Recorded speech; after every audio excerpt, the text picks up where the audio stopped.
And especially మీ వీడియోస్‌లో మీరు ఏదైతే పర్సనల్ పేజ్ స్టార్ట్ చేశారో, అందులో మీరు like slow living kind of things గానీ, మీ నానమ్మ వాళ్ళతో నోస్టాల్జిక్ జోనర్ అని సెలెక్ట్ చేసుకున్నారు గదా! హ్మ్. ఆ స్లో లివింగ్‌కి మీకు ఇన్‌స్పిరేషన్ ఎవరైనా ఉన్నారా? ఇన్‌స్పిరేషన్ ఎవరు లేరు. నేనే కొంచెం ముసలమ్మ కైండ్ ఆఫ్ హ్మ్. అని అంటారు నన్నందరూ. ఓకే. కొంచెం ఈ ముసలమ్మ పనులు చేస్తూ ఉంటా. నాకవన్నీ పాత అయినా ఇప్పట్లో అందరికీ పాత విషయాలు చాలా నచ్చుతున్నాయి. సో, అవునవును. దాంట్లో నేను గూడా ఒక పర్సన్. పాత విషయాల్ని ఆహ్, అట్లా నాకు రికార్డ్ జేసుకోవడము చాలా ఇష్టము.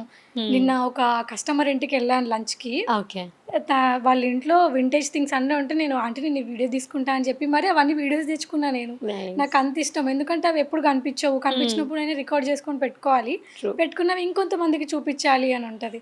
ఇంకొన్ని ఇప్పుడు గోచి కట్టు అంటే మీకు ఐడియా ఉందా? ఐడియా ఉంది. మన అవును. నానమ్మ వాళ్ళు హ్మ్. వెనక నుంచి శారీ కట్టుకుంటారు కట్ శారీ. అవును. ఇప్పుడు అది నేను ఒకసారి నేను కట్టుకున్నా. ఆ! నేను కట్టుకున్న వీడియో చేసి పెట్టిన తర్వాత చాలామంది కట్టుకున్నారు. అంటే మా రీజియన్‌లో అనే కాదు.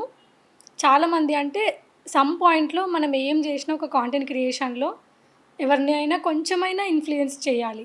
కొంచెమైనా ఇన్‌ఫ్లూయెన్స్ వాళ్ళవ్వాలి మనల్ని చూసి అని హ్మ్. అనుకుంటా. అవును. కాంటెంట్ క్రియేటర్స్‌నే కదా ట్రూ.